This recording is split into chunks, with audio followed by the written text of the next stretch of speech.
Nanay Alice, bumati muna po kayo. Nanay, ito po.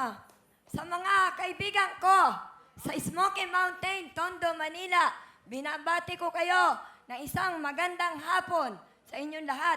Tigil mo na inuman. Artista na ako. Wow! 25 years, nagsasama kayo ng inyong mahal sa buhay.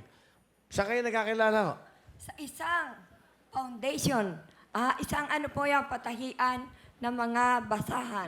O tapos, nakilala siya. Ano trabaho niya? Opo, siya po yung supervisor doon. Kaaway ko po yan, sir. Kaaway ko yan. Oh. Paano ba naman, sir? Wala na akong ginawang maganda. Type ka. Lahat ng ginawa ko, sir, puro pangit. Tinanong pa ako, sir. Na? Sabi niya sa akin, kung ikaw yung bumibili, sa palagay mo, yung ginawa mo, bibilhin mo ba? Oh. Di ba malaki insulto yon? Oh. Ewan ko. Hindi ko siya binati. Okay. Oh. O sige, pakilala niyo para makakusap natin yan. Pinakikilala ko ang aking asawa na matangkad sa gabi at machong-macho, si Jojo. Kamusta, Kuya Will? Mang Jojo, kamusta? Ilan taon ka na? 55. Ikaw? 58. Mas matanda taon. Siya ba talagang asawa mo lang? Siya lang? Siya lang. Wala nang iba. Will, wag. Okay, maniwala dyan. Bakit? Alam mo, Will, noon, nagpunta sa bahay, buntis. Sino?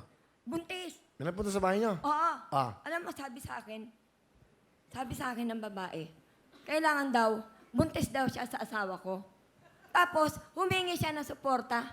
Alam mo, sagot ko sa kanya, Will, humingi ka sa akin ng suporta. Hindi ka nga nagpaalam sa akin para magpabuntis ka. Tapos ngayon, hingi ka. Tama. Tama. Hindi nga nagpaalam eh, no? Tapos hingi siya ng suporta. Mali yun. Papaalam kayo. Okay. Jojo, anong gusto mo sabihin sa mahal mong asawa? Dear. Parang totoo, Will, parang totoo. Yung mga nagdaan natin, kalimutan na yun. Kasi nabago naman yun eh. Kaya nga tayo tumagal ng 25 years na nagmamahalan tayo.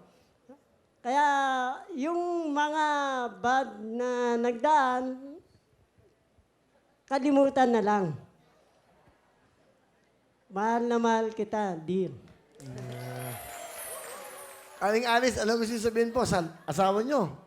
Asawa ko, kahit anong mangyari, umulan man, umaraw, kumidlat, pero huwag ka magpapaulan. Baka magkasakit ka. Mahal na mahal kita. Forever na yan. 10,000! Good luck sa inyo.